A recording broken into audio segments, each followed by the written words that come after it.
Okay, so today, to deepen your connection with your kids a little bit, we're going to play Would You Rather. This is a car time favorite at my house. So how it goes, if you don't know already, is you ask a person, would you rather this or this? And they answer, and then it's their turn to ask you, would you rather this or this? And they pick a different one. They don't have to pick the same one as you do. You try to get creative and not just like do the exact same one that the other person just said to you, because that's kind of not fun. That means one person is the creative workhorse. But anyway, whatever. Let it be what it'll be. The kids do often pick the same ones that you do, and you will want to do the same ones they do too, and let it play out. And you do this with them, and they can do it amongst themselves too. Like siblings can participate with each other and not just have it be like parent and child asking the questions. It's a group thing. Let everybody play.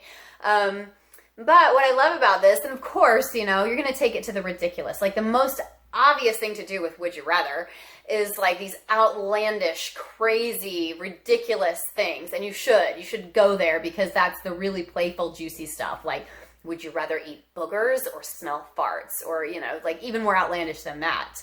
And by the way, top secret information. This is the beautiful part. You'll find out things from your kids, even in those outlandish ones, that you kind of didn't know. Like it'll take you back and you'll be like, whoa, what, really? Because my son said that he would rather eat boogers than smell farts, because he had already tasted boogers and they weren't so bad at all.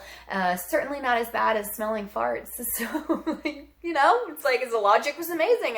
Okay. And that's the fun. So take it to the outlandish stuff, but also ask the deeper stuff too, okay? Don't, sort of underestimate your kids too, or don't sell yourself short, because this can be a really bonding kind of activity. It's playful, and you always bond when you play.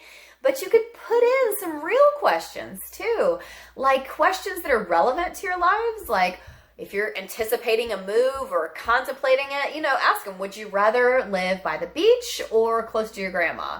And you might be surprised at what they say. And it is kind of a way to take some pressure off, because sometimes if they feel like you're asking them that question because it's serious and there's like an intent to move, I don't know, and maybe they don't even know the intent to move, but like they can just feel the seriousness around it, you get a different answer. But it's like, if it's a game, sometimes the truth can be accessed a little bit better, or like the heart of things can be accessed a little bit better. So things that are relevant to your real life. It could be like, would you rather have this or this for dinner?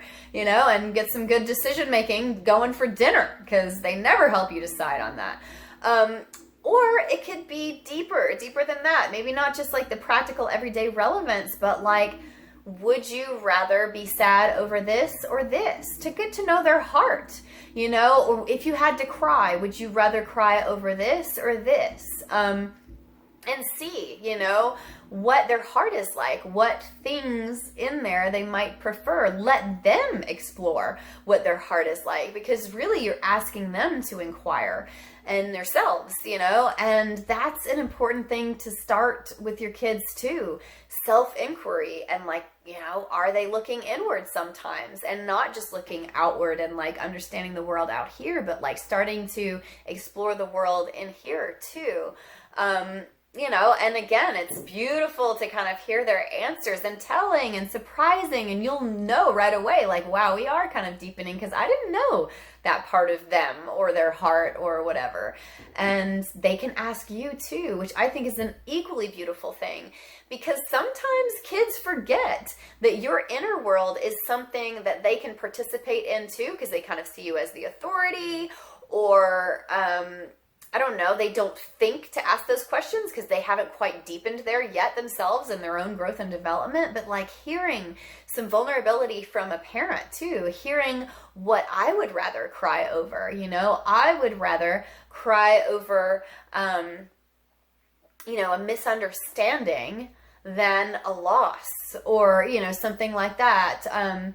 So whatever, and hearing me explain it.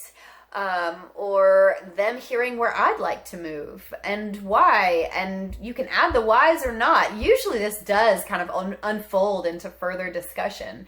And that's another beautiful part, because it's a playful way to strike up conversation instead of this like pressure filled way of like, what do you want to talk about? How did your day go? Which, how did your day go is sometimes a great question, but sometimes it feels pressure. Or just boring or bland. So this is the non-bland version. We're just spicing it up and playing a game. And like I said, use it in the car, use it when things are boring, and yeah, play with those kids.